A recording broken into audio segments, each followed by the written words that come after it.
you can get there from here. Where the roads are winding, the stories are crazy, and maps don't mean a thing. So grab your boots and saddle up, we are chasing tales untamed.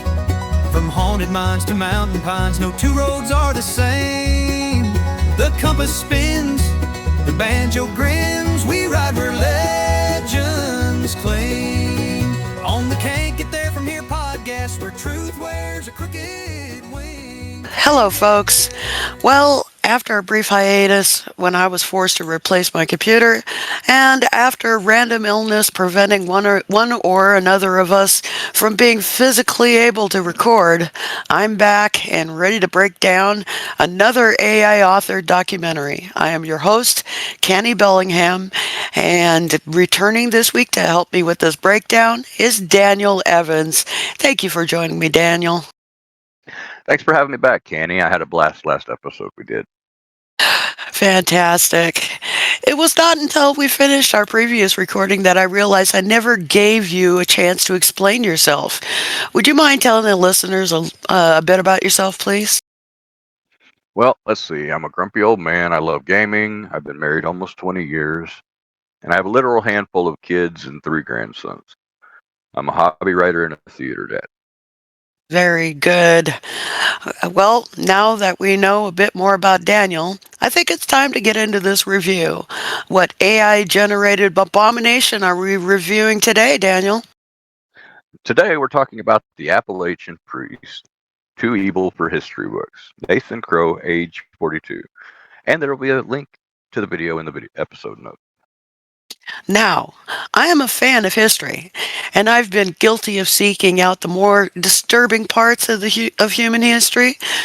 I don't think I've ever found any that were too evil for history books before. How about you, Daniel? I can't say that I have, Canny. If you look at history, there's been some pretty evil shit that's happened throughout, and serial killing priests is pretty tame in comparison. Indeed, it is. The story begins by telling us about an itinerant priest who traveled the Appalachian Mountains of 1863. He visited far-flung communities, bringing news from other communities and teaching the Gospels, and performing weddings, baptisms, and offered the solace of absolution through confession. He'd ride into town, visit several homes, and 3 days later he'd ride off to the next community. So far, he sounds like a pretty ordinary priest wanting to spread Christianity. The Civil War had just been declared, and many men who were healthy enough to hold a gun were drafted into the Union Army or headed south to support the Confederacy. Communities were pockmarked with homes where only women, children, and the elderly were left to fend for themselves. While they waited and hoped their loved ones would return unharmed. So a traveling priest was exactly what was needed to give the communities hope. But instead, they got Nathan Crow, a psychopathic serial killer disguising himself as a priest. Sounds like another case for the Can't Get There From Here gang. You bet it is, Daniel.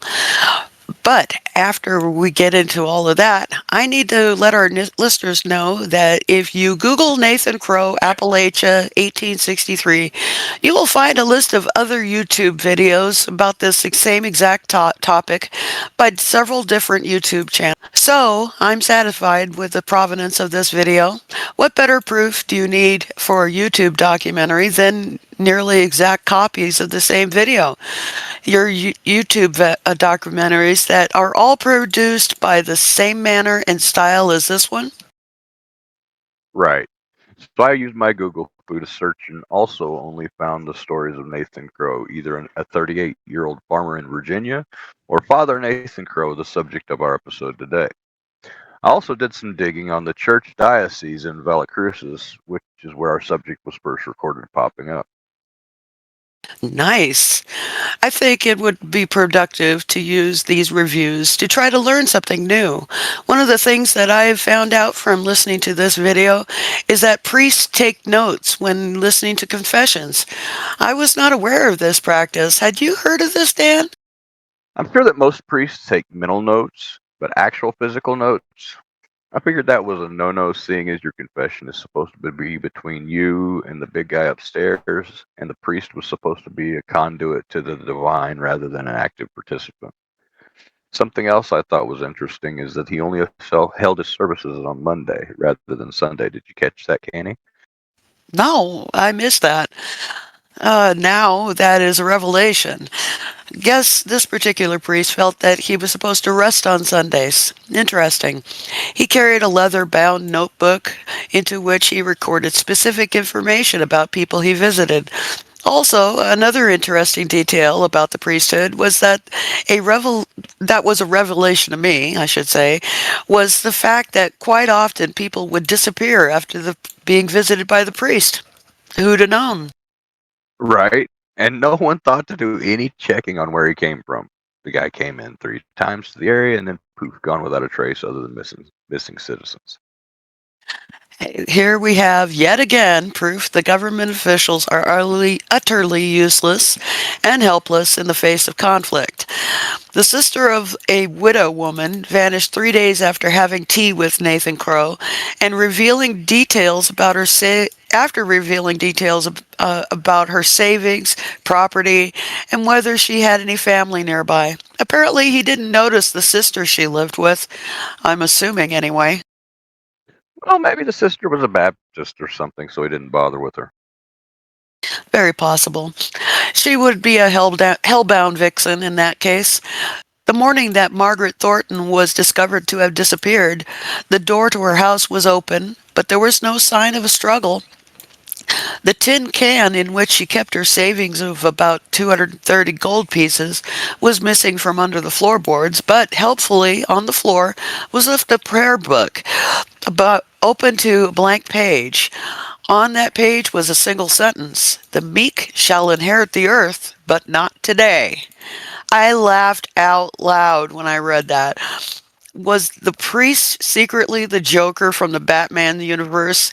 So if he keeps up this snarky pattern of stealing, killing, and leaving a handwritten "fuck you" for people to find, I will love this guy. That will most likely change at some point in this review, but we'll see for how long I feel that way.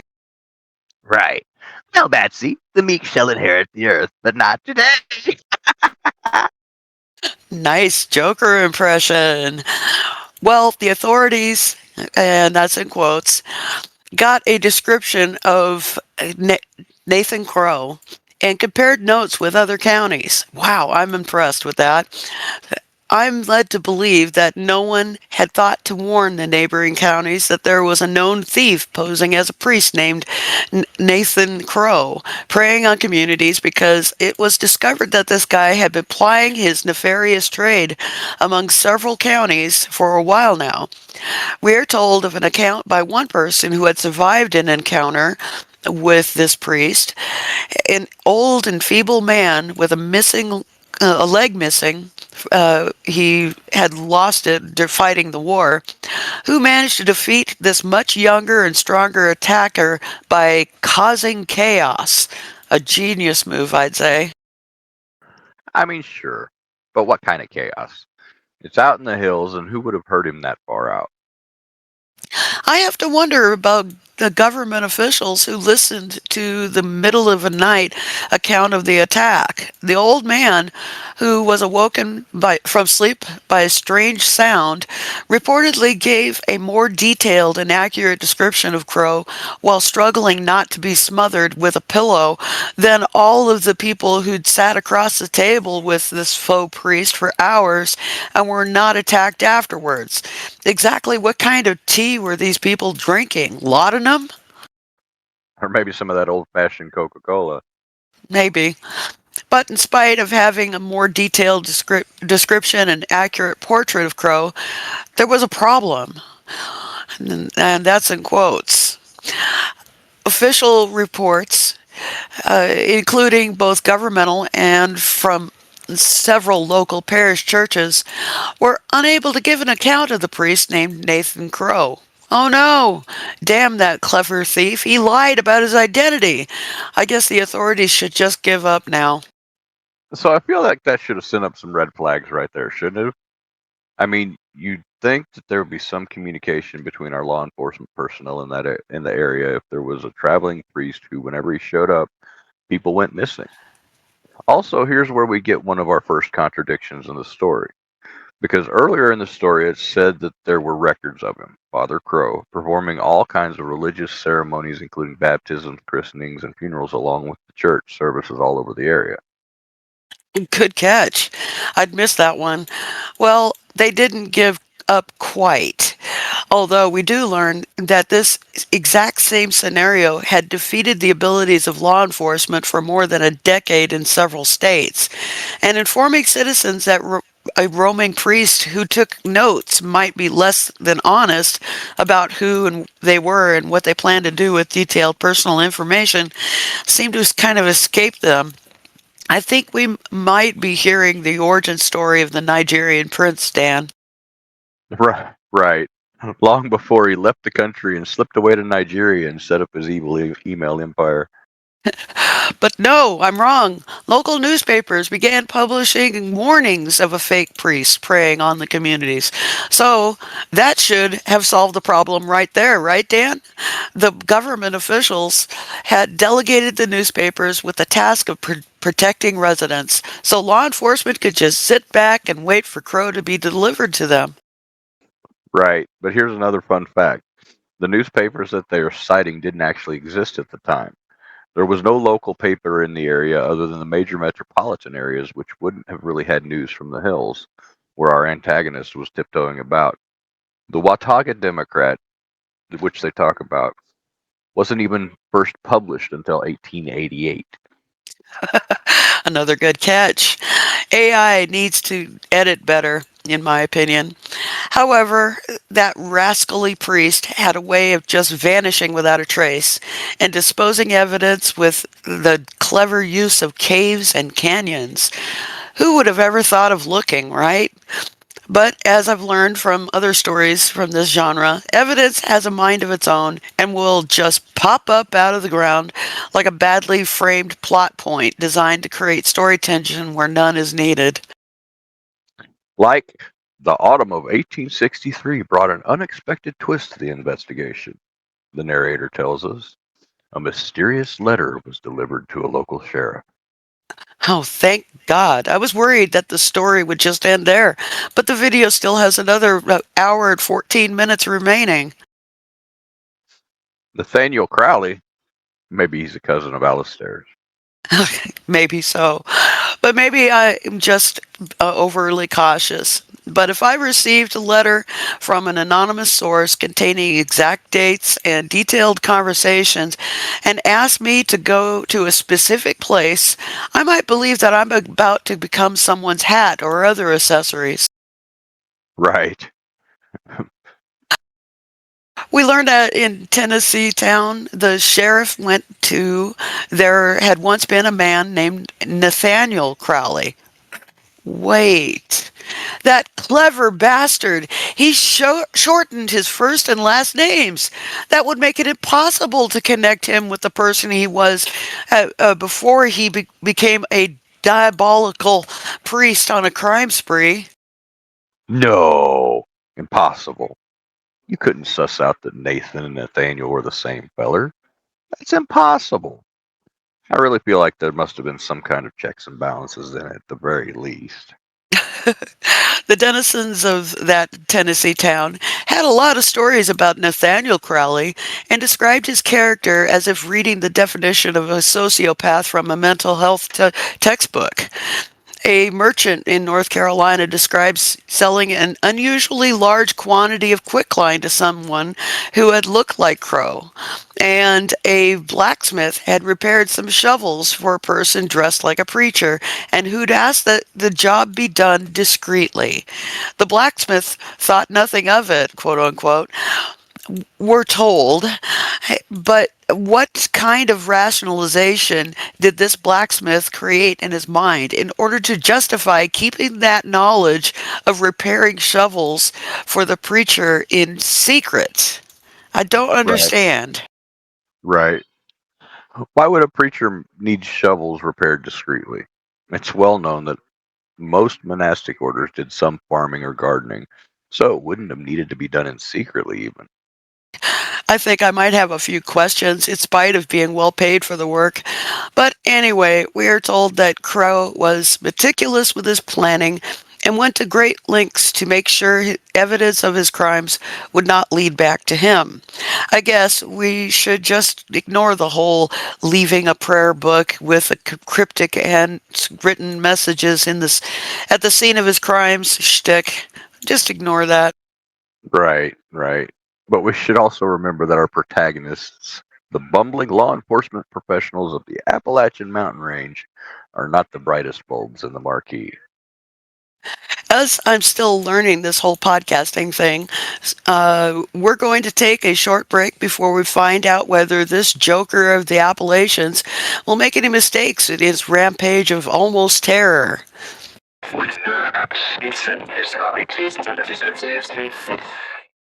Oh, hello, Father Crow. It's so nice of you to visit me in my home. You know, I've been living alone ever since my Walter died in '58. Of course, my child.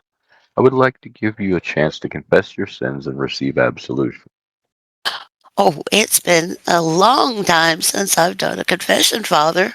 I'm afraid I might have a lot of sins to confess. You sure you have the time? Of course, my child. I always have time to ensure that your soul is prepared to ascend into the afterlife. Well, I'm very old, you know, so I suppose I should make sure I'm worthy of heaven. Now, how do we do this? Of course, my child. Take a moment to kneel here, sister, and I will sit comfortably over here at the table. Well, all right, here now. Oh, that's a long way to the floor.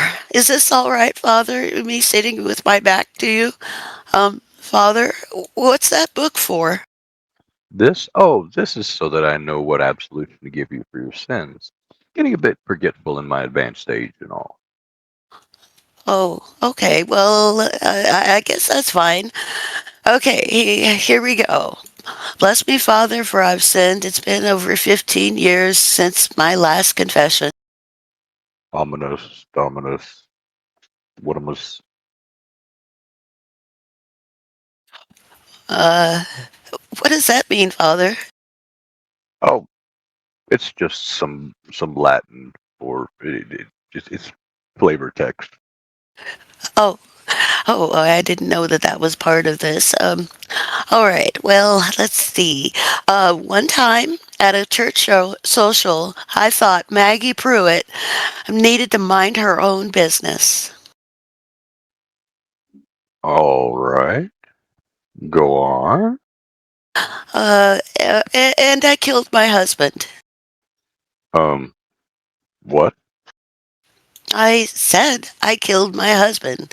He had been flirting with Maggie Pruitt, you know. And I saw the two of them together behind the church kissing, so I decided to kill him. Are you writing this down, Father? I hear pen scratching on paper is why I ask. Uh, I'm making a list of some things I'd forgotten to purchase at the mercantile. Please continue. Oh, all right. Um, Well, I realized that after I'd killed Walter that I'd need to dispose of the body, you know. Couldn't just leave him lying on the floor bleeding all over the place where I'd stuck a axe through his skull. So I stole a shovel from the Douglas's farm next door. Oh, I returned it later, of course, but I was wrong not to ask permission first. Not asking for permission is a sin, isn't it? Well, that's not really discussed as far as asking for permission, as far as that goes. But Oh, well, then I guess I can skip that one for now. But then later I fucked the corpse. I beg your pardon. Well, one last ride before I planted him, you know. I'm not sure how it happened that he got a stiffy after he died, but I knew I'd be my last chance to actually try to have an orgasm, and I wasn't going to miss it. Um, um, Mrs. Harris, Oh, please call me Daphne. Anyway, that was sure a long list of items you forgot, Father. don't mind that, please. What happened next? Well, I did have an orgasm, or at least I think I did. And it was so much fun, I decided to have another. God help me. What was that, Father? No, no, nothing. Please go on. Well, after the second romp, I had a third and a fourth, and then it was supper time, you know.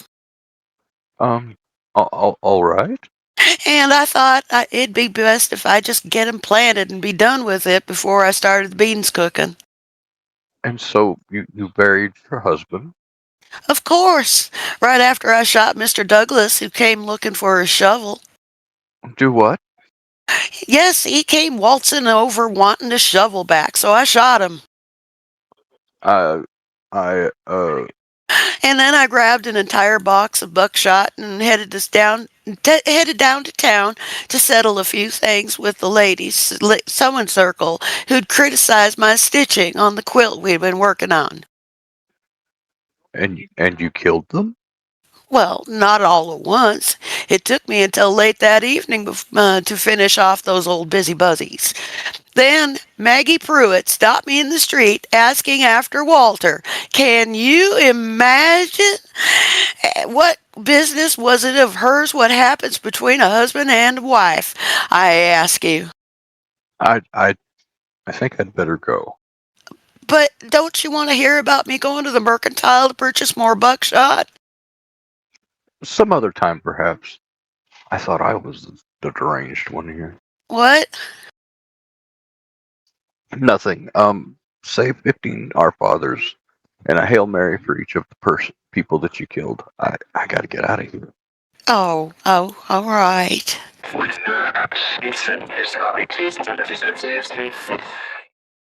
And we're back. Before the break, I hinted that Crow might make a mistake, and here we are told of some hunters who stumbled upon a abandoned campsite with a still smoldering fire and an area of ground that had been recently turned. Okay, I have not hiked or camped in the wild, but I've heard enough about it that if I were in that situation, I'd assume that disturbed soil next to a campsite was covering a makeshift latrine. Does that make sense to you, Daniel? Right. And it wouldn't make a whole lot of sense to dig it up. Hey, Coy! Somebody buried something over here. And I would not assume that it was a place to find any buried treasure unless I treasured the recent deposit of a human colon, of course. Damn it, Bubba, that's a shitter hole. Anyway, the hunters immediately dug out the hole and discovered a treasure trove of incriminating evidence. How convenient! Property documents, personal letters from many different people, along with Crow's own diary. Up to this point, we are led to believe that Crow was an emotionless automaton, methodical and intelligent, so it's surprising to learn that instead of just allowing himself to be greeted by the hunters, he panicked and attempted to bury all of the evidence before fleeing the scene as soon as he was alerted to the presence of strangers. Would it have been more reasonable to keep his gun nearby and offer the wandering hunters a cup of coffee at the campfire? We know that Nate, can I call him Nate? Father Sure. Crowley, I mean, Crow, hasn't had any issue with killing folks. So why wouldn't he just let them come into the camp and lull them into a false sense of security and then just off them too? Why would he take the time to bury the evidence rather than sticking it in his saddlebags and hauling ass? Exactly. Not so meticulous and methodical, it seems.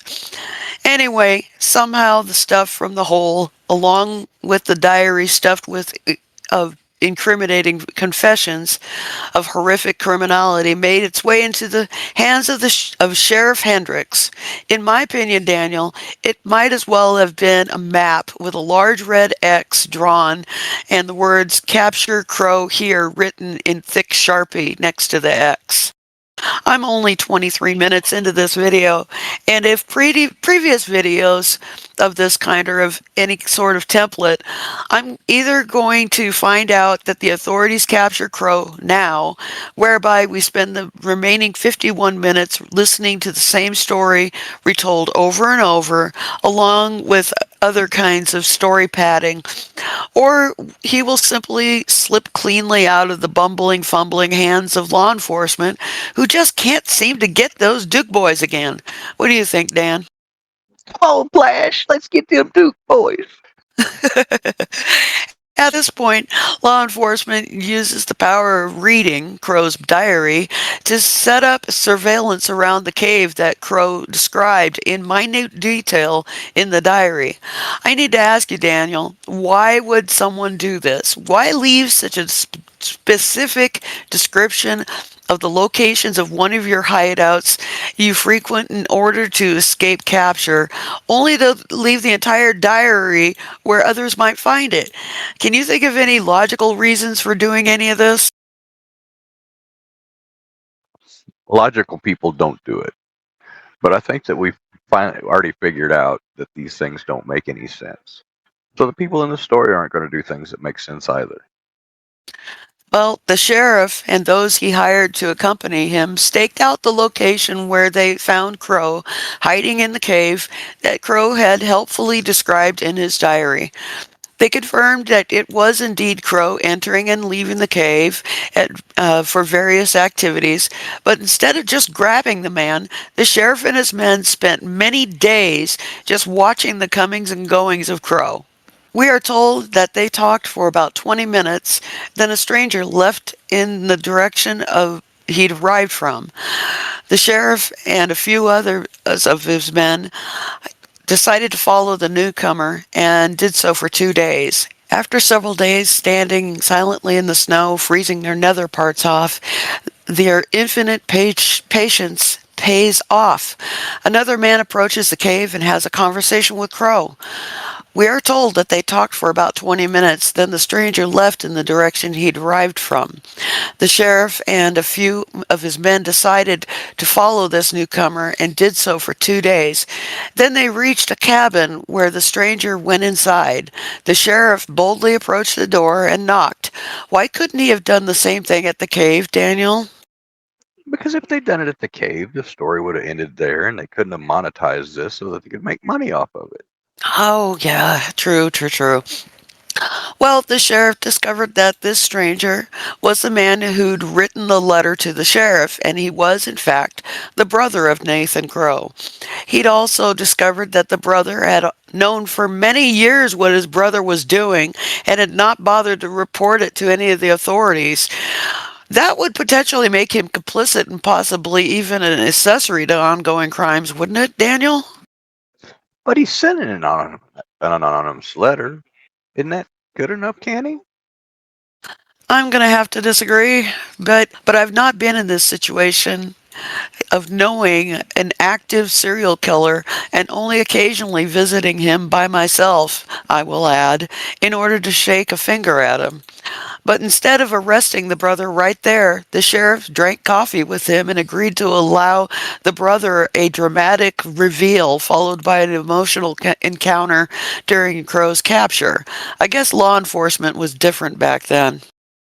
Wait a minute. What? I'm not drinking anything that a potential suspect sets down in front of me. This guy was complicit in helping his brother, and even if he didn't do it, he was helping his brother kill and manipulate people. Why would I want to drink anything with him? He might poison me or something. Right? I won't abuse the listener with details of the capture, but let's say that it's drawn out in a vague attempt to create drama, but eventually ended with a peaceful capture of a murderous serial killer. Yay! Sheriff Hendricks wins. Surgical precision. These idiots? No way. I've seen more surgical precision from the Three Stooges. Once he was in custody, Crow answered any and all questions from the sheriff and a group of attending magistrates without the assistance of an attorney, I might add. In fact, it took a while to find an attorney who would agree to represent Crow. Imagine that. Well, that's because the community was of two minds regarding Crow. On one side, they believed it would be more prudent to simply skip the trial altogether and go straight to the hanging. The other side wanted a big, showy trial that incidentally is not to be found in any court records, whereby the video could be padded and repadded with dramatic scenes that must ridiculously overtax the court reporter, who would eventually have his work destroyed in one of those frequent fires that seem to happen constantly in videos like this. But before the trial, we hear about family members of victims visiting Crow's brother to attempt to find understanding, rather than kicking the shit out of the brother who knew all along what his brother was doing and never tried to stop it. Right. Jacob, the brother who's in his 50s, whose older brother is only 42 Yeah, I noticed and that little discrepancy. and was murdering people. Right, yeah. And I'm glad you noticed that discrepancy too. It was bothersome, to say the least. We also get a drawn out scene where the two brothers meet. Once again, the brother would try to force his brother. Let's see. Let me get these brothers straight first. Jacob, who's the brother, would try to force Nathan, the brother Nathan, into understanding that Nathan's actions had been wrong. But Nathan maintained that in his worldview, other humans were simply NPCs he could freely murder for profit. I get it. I played World of Warcraft, and I'm all about farming mobs for gold and other resources. And at 43 minutes into this video, we finally go to trial. Yippee!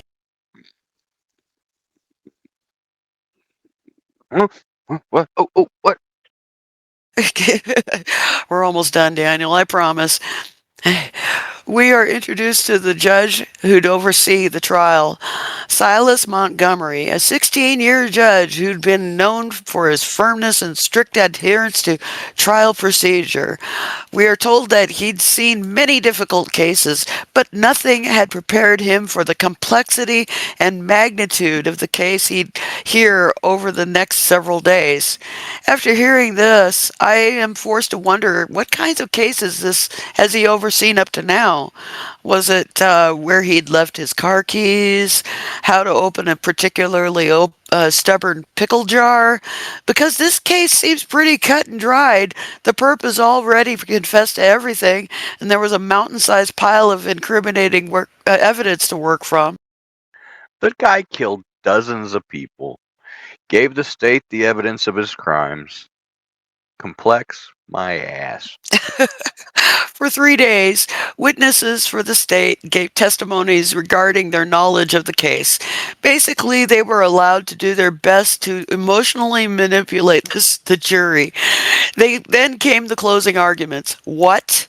Closing arguments before the defense is given a chance to present their side? Look, I'm not a Crow stan, but I'm very much a due process stan. And due process does not allow the prosecutor to make closing arguments at this point in the trial. It would mean that the last thing the jury heard was just the closing argument of the defense. Do we want to hang this monster or give him a hot, loving stone massage? I don't know, but bro's crazier than a shithouse rat. If I was his attorney, my whole defense would have been crazy. Yep. Well, the defense gave the weakest of all possible defenses, saying basically that Crow was just incapable of seeing anything wrong with manipulating, murdering, and robbing his victims. I'd say that most of the population sitting right now on death row across the country would absolutely agree with him. So, after the defense finished its arguments, the judge said the jury should base their verdict on presented evidence and not on the obvious emotional manipulation presented by the prosecution.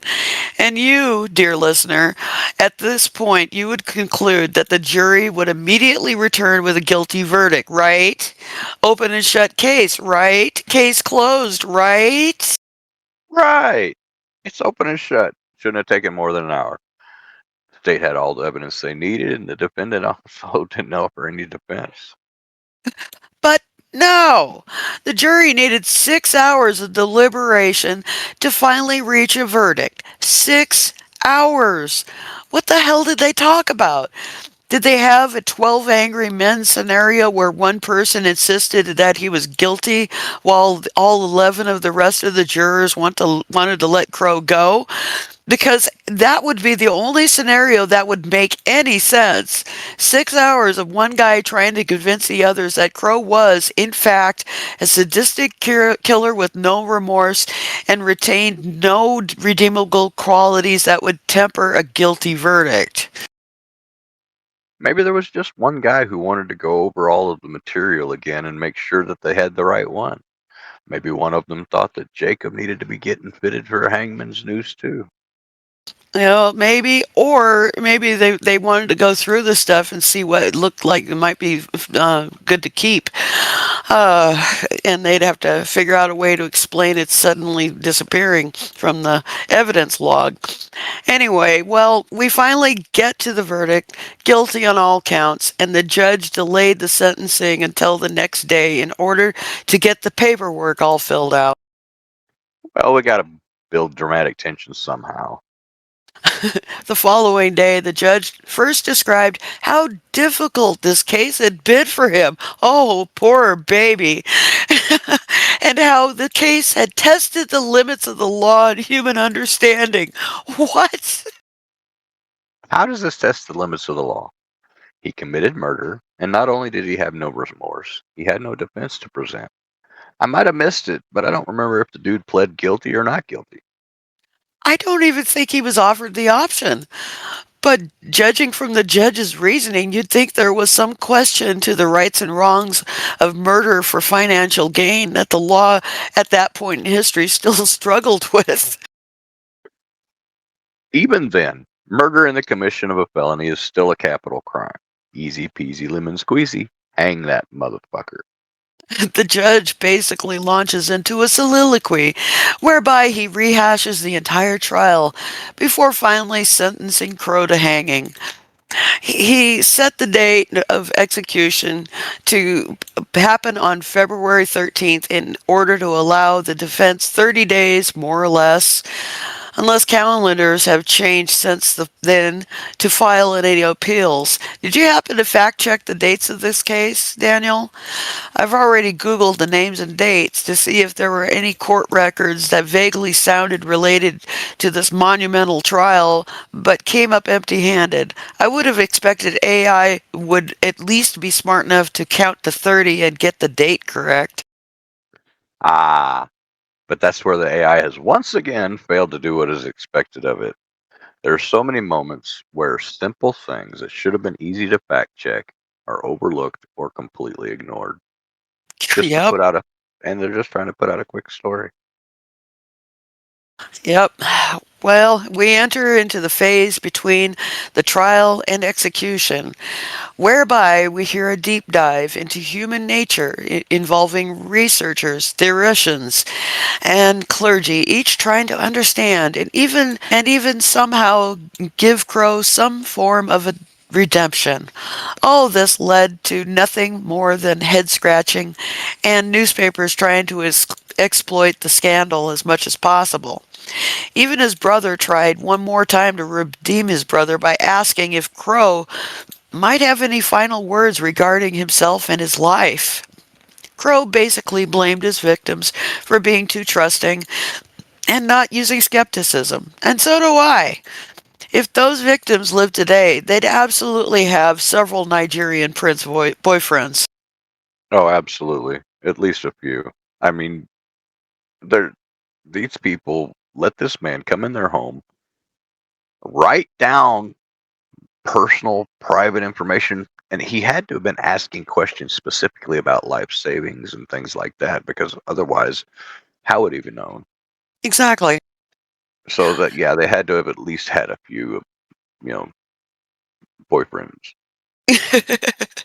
20 minutes before the end of the video, we hear the drawn out description of the execution. We get to hear the thoughts of people who attended, even from the guy who built the gallows.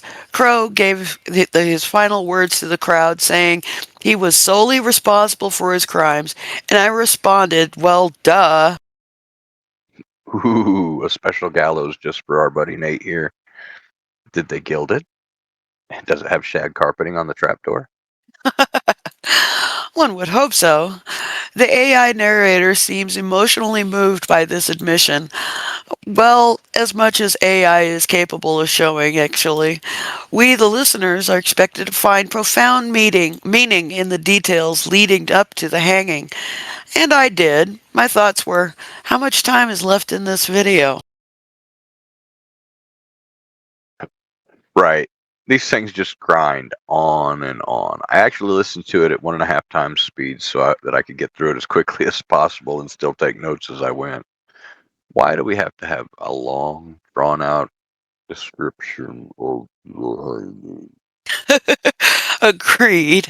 Following the execution, approximately 20 minutes consist of more story padding, talking about how the case was studied at many universities and how families of victims moved on. All of it boring and leads into nothing whatsoever. So instead of going into any of that, I will ask you, Daniel, why the hell the words age 42 figured into the title? To try and make him fit into the mold of the age of the common age of serial killers are supposed to be. The funny thing is that Jacob, his younger brother, is described to be in his 50s, if I also recall. I think I mentioned Oh, that earlier, actually. yep. Also, did you learn anything new from this story? Anything you'd take with you and potentially used as you move through life? Yep. Once we figure out the formula to make money roasting these things, we're going to make a killing. All right. And with that hope in mind, we will conclude the review of the Appalachian Priest, Too Evil for History Books, Nathan Crow, age 42. But before we go, I want to thank Daniel for helping me break this video, and also thank our listeners for hanging out with us as together we ridicule and mock AI authorship. And if you, dear listener, enjoyed this video, please do all the internet things of liking, subscribing, and most importantly, leave a comment so this little podcasting project has a chance to move up in the algorithm. Stay tuned to this channel for more content and silliness. Have a great day.